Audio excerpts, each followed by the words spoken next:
A graça e a paz. Hoje estaremos falando sobre cuidado com as seduções. Senhor, abençoa cada um que vai ouvir tua palavra e a cada família representada. Usa teu servo para falar em cada coração, que vidas venham ser encorajadas, edificadas, transformadas pelo poder da tua palavra.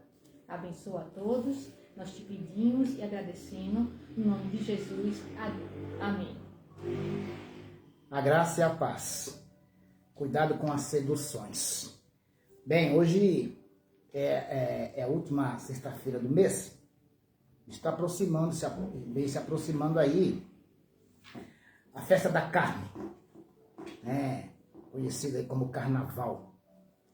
E nos próximos dias, pessoas de diferentes idades, classes social estarão aí se entregando ao desfrute da festa da carne, conhecida como carnaval. Bem, o que muitos não conhecem, muitos não sabem, são as origens dessas festas. Embora ela tenha princípios, se nós vamos para a história aí, princípios também católicos, porque ela é uma festa, o nome latinizado, o que sai da carne, né? A festa aí do jejum, que dá início aí à quaresma, né? Esse período aí. Mas elas têm origem na antiguidade. Ela tem origem na antiguidade. Nós precisamos de saber disso. E o texto que eu quero tomar por base aqui, cuidado com as seduções, antes de nós entrarmos diretamente nesse assunto, eu gostaria de compartilhar o que se encontra no livro de Daniel, profeta Daniel, no capítulo de número 1. Você que tem uma Bíblia e deseja acompanhar, nós vamos ver a relação e o cuidado que devemos ter com as seduções. A base do livro de Daniel, como nós devemos permanecer fiel e ter cuidado com a sedução nesta época da festa da carne, né? O livro de Daniel, capítulo de número 1, do versículo 1 ao 7, diz assim: No ano terceiro do reinado de Jeoaquim, rei de Judá, veio Nabucodonosor, rei da Babilônia, a Jerusalém e a sitiou. E o Senhor entregou nas suas mãos a Jeoaquim, rei de Judá, e uma parte dos utensílios da casa de Deus. E ele os levou para a terra de Sinar, para a casa do seu Deus, e pôs os utensílios na casa do tesouro do seu Deus. E disse o rei a Aspenaz, chefe dos seus eunucos, que trouxesse alguns dos filhos de Israel e da linhagem real e dos nobres, jovens em quem não houvesse defeito algum, formoso de aparência e instruído em toda a sabedoria, e sábios em ciência e entendidos no conhecimento, e que tivessem habilidade para viver no palácio do rei, a fim de que fossem ensinados nas letras e na língua dos caldeus. E o rei lhes determinou a ração de cada dia, da porção do manjar do rei e do vinho que ele bebia, e que assim fosse criado por 3 anos, para que no fim deles pudessem estar diante do rei. E entre eles se achava dos filhos de Judá, Daniel, Ananias, Misael e Azarias, e o chefe dos eunucos. Lhe pôs outros nomes, a saber, a Daniel pôs de Beltesazar, e a Ananias o de Sadraque, e a Misael o de Mesaque, e a Azarias o de Abednego. Amém. Bem, à luz desse texto, nós vamos ter o alerta sobre o cuidado com as seduções. Como eu disse no início, estamos nos aproximando aí da festa da carne, né? A festa do carnaval. O que muitos não sabem é a origem dessas festas, né? E a história revela a influência que o carnaval sofreu de outras festas da antiguidade. Se nós pegarmos para a história, olharmos para dentro da história, na Babilônia havia umas festas que eram conhecidas como sacéias. O que eram as sacéias? O que eram essas festas?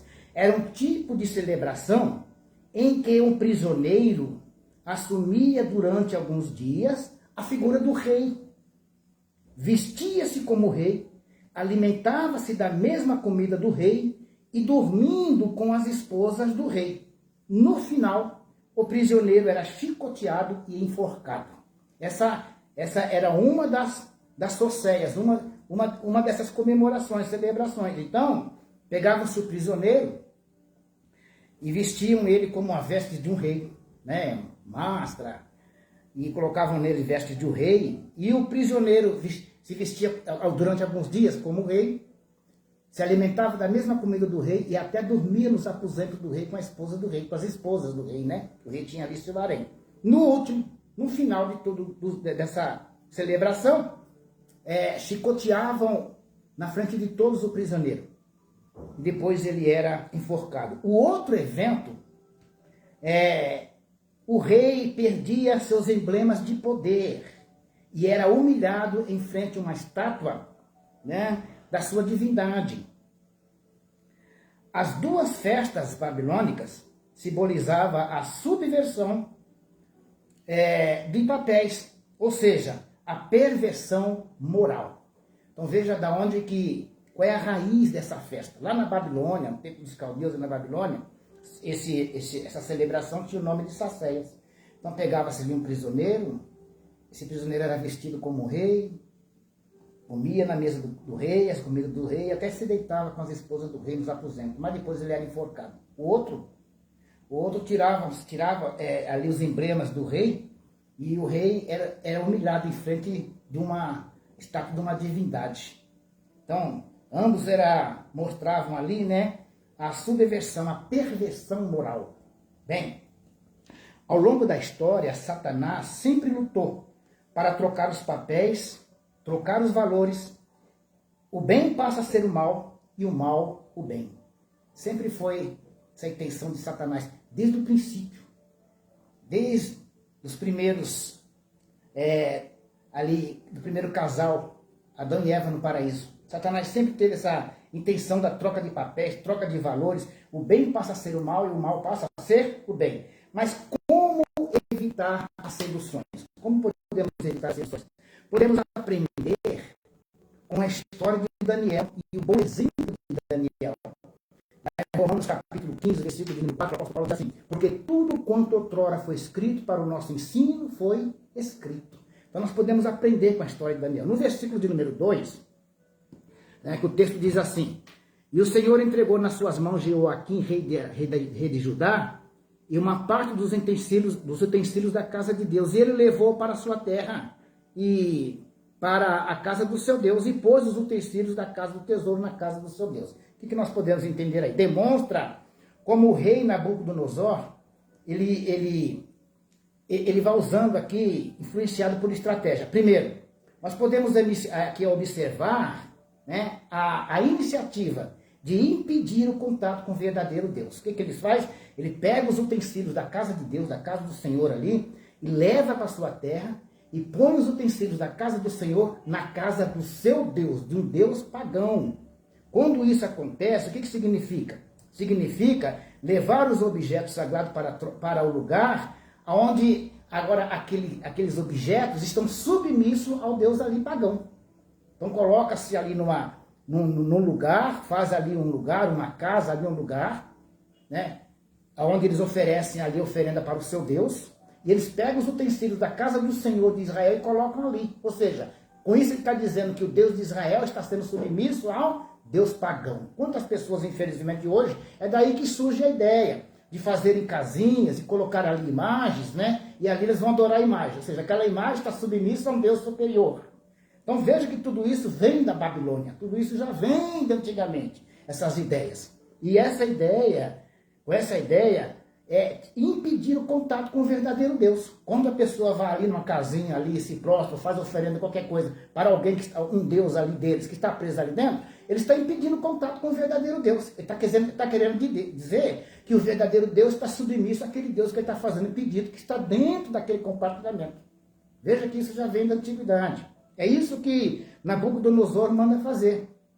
Bem, os versículos 3 e 4 do livro de Daniel aqui, demonstra como o rei Nabucodonosor usa de estratégia a Babilônia. Podemos observar durante a história bíblica né? Duas estratégias diferentes. Se você olhar para a história, a Bíblia, atentamente, desde o início ali, desde quando o povo de Deus, ali, o povo escolhido estava no Egito, você vai olhar e observar duas estratégias diferentes que continuam agindo. Primeiro, o faraó no Egito, né, ele usa de estratégia ali para escravizar. Ele coloca os hebreus ali como escravos sujeitos ao trabalho. Está oprimindo. Então a primeira estratégia é a opressão. Ele está oprimindo o povo no trabalho. Nabucodonosor vai usar diferente, ele vai usar a sedução. Ele pede para levar esses jovens para a Babilônia e coloca os jovens dentro do palácio do rei. Ele oferece a comida do rei. Ele oferece a bebida do rei. Ele oferece ali vestes como se fossem vestes reais. Então veja que é a sedução. Ele não põe, ele usa de estratégia diferente. Ele não põe aqueles jovens que saíram dali, de Judá, como escravos, para trabalhar no duro. Não, ele usa de sedução. E põe aqueles jovens dentro do palácio real. Ele oferece a comida do rei, oferece a bebida do rei, oferece para eles estudo. Veja que está usando de sedução.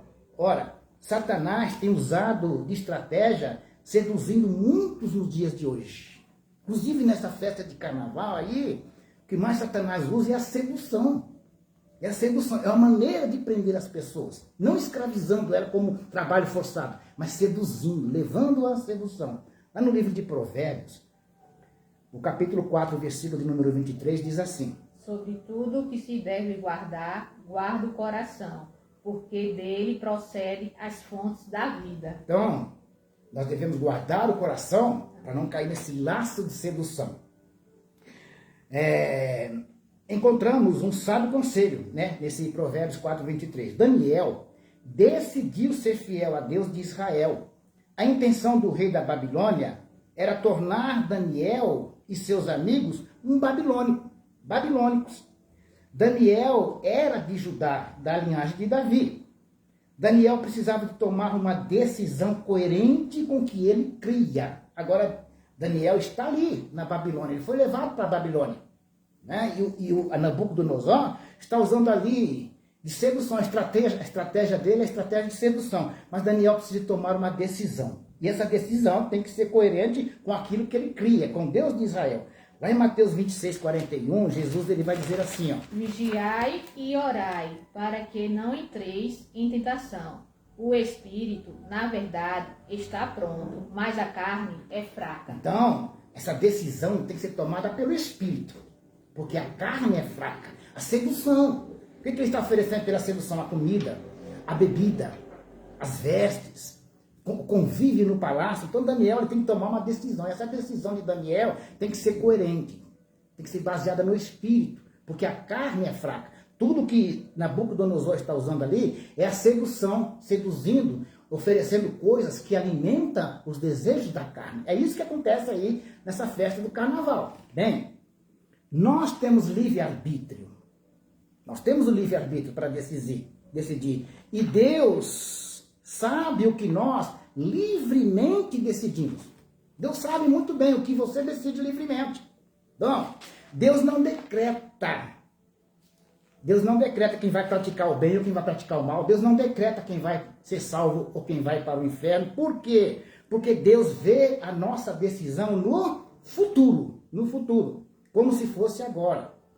Deus não está preso ao tempo, ele é atemporal, né? É atemporal. Se Deus estivesse ligado ao tempo, se Deus estivesse preso ao tempo, Deus só poderia conhecer o futuro se ele decretasse. Se ele decretasse o presente, ou o que ia acontecer no presente. Então, nosso Deus, ele sabe o que nós vamos decidir livremente. Ele conhece muito bem, porque Deus vê o futuro. Vê o futuro. Deus não decretou esse negócio de decretar, decretado quem vai para o céu, quem vai para o inferno. Isso não há nenhuma possibilidade. Porque se Deus decretasse, então isso significa que Deus não tem o conhecimento do futuro. Ele só sabe aquilo que ele decretou. Mas o nosso Deus, ele é onisciente e ele não está ligado diretamente, ele não está preso ao tempo. Ele é atemporal. Ele é atemporal. Bem, nem tudo que Deus permite, Deus deseja. Muitas pessoas dizem, por que Deus permite o carnaval? Porque temos livre decisões. Nós temos livre-arbítrio. Nós podemos decidir participar ou não participar. Então, isso não quer dizer que Deus concorda. Deus não concordou com o pecado de Adão. Deus não concorda com o pecado. Deus permite porque ele sabe da sua decisão. Ele conhece a sua decisão no futuro. Ele conhece que dentro dessa liberdade que você tem, você decide. Agora, isso terá consequência. Bem, Daniel ele manteve a sua vida espiritual íntegra em meio a uma corte pagã. Lá no livro de Daniel, capítulo 6, no versículo de número 10, o texto ele diz assim, ó, Daniel 6, 10. Daniel, pois, quando soube que a escritura estava assinada, entrou em sua casa, orava. Havia no seu quarto janelas abertas para a banda de Jerusalém.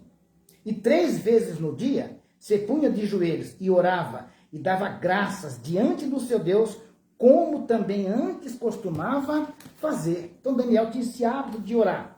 Ele tinha o hábito de orar. E por conta disso, Daniel, ele teve sua vida íntegra no meio de uma corte pagã. Mesmo no meio dessa carnalidade que vai acontecer durante esses dias, próximos dias, você pode manter sua espiritualidade íntegra, assim como Daniel, em comunhão com Deus. Tem muitas pessoas que, infelizmente, se dizem ser cristãs, dizem até mesmo servir a Deus, mas durante o carnaval, elas não vão para a avenida pular, mas ficam na sala, na frente da televisão, aplaudindo e assistindo. Você está co-participando. Espiritualmente falando, você está participando dessa carnalidade. De que maneira você se mantém íntegro, espiritualmente falando?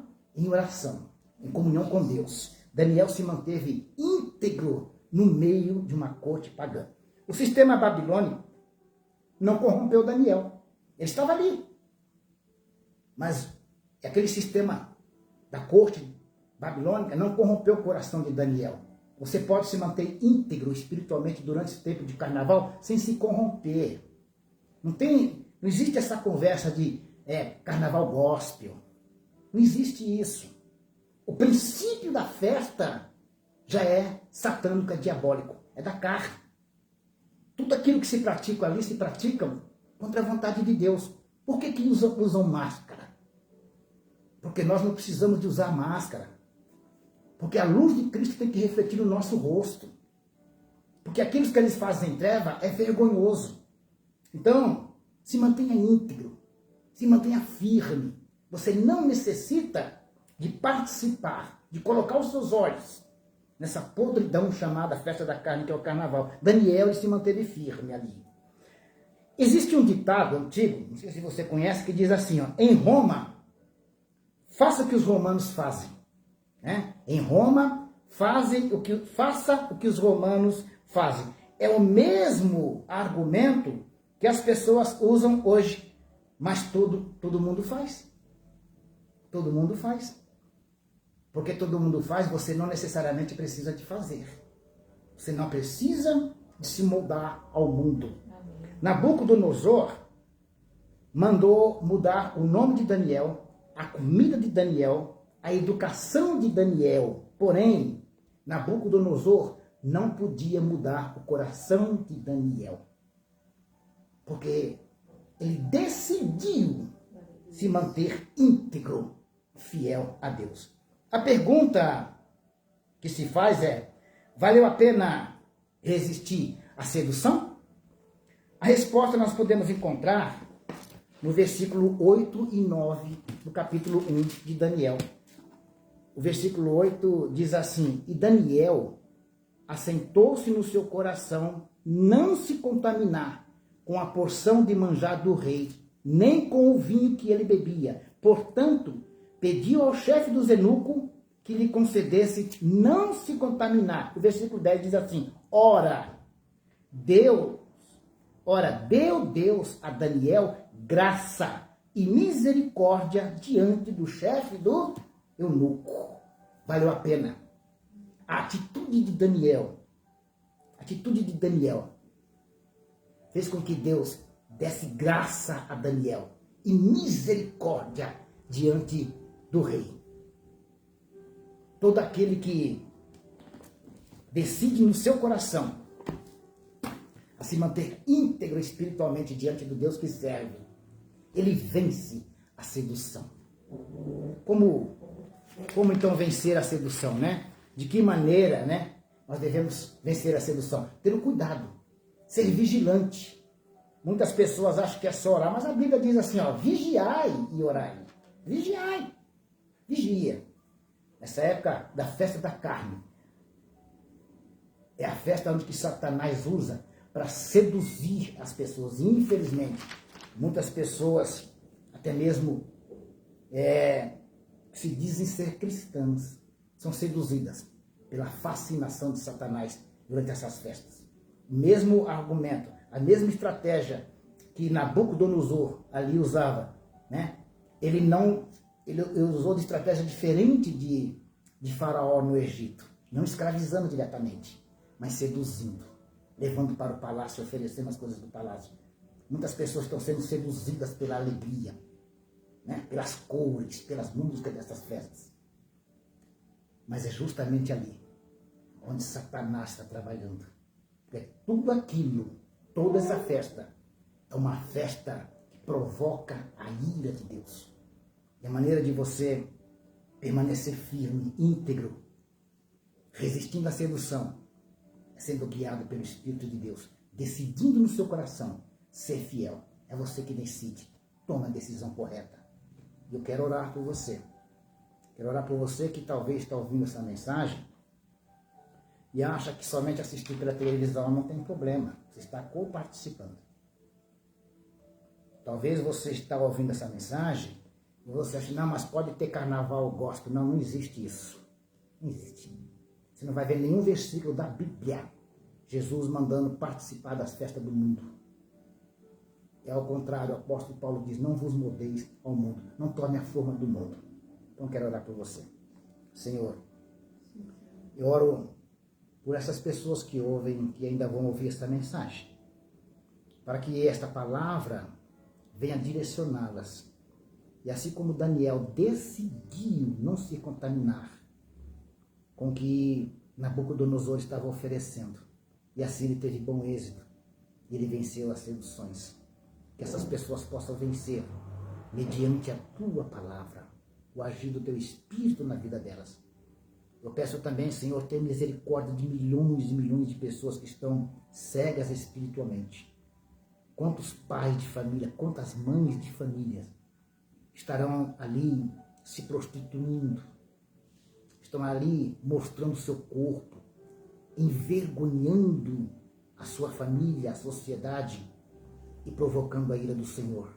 Tem misericórdia desse povo, Pai, porque Tu és um Deus longânimo, misericordioso. A Tua palavra diz que a Tua misericórdia dura para sempre. Te peço, Senhor, neste momento, por cada vida, e que durante esses dias, aquele que entregou a vida ao Senhor e Salvador Jesus, possa viver dias de oração, de jejum, de comunhão com a sua palavra, intercedendo por essas almas fracas que estão perdidas, e intercedendo também até mesmo por muitos que um dia entregaram a vida ao Senhor, mas que hoje já estão com o pé no mundo, são cegos, estão fracos espiritualmente. Eu oro por essas pessoas, meu Deus. Eu oro também para que esta mensagem venha alcançar mais e mais vidas.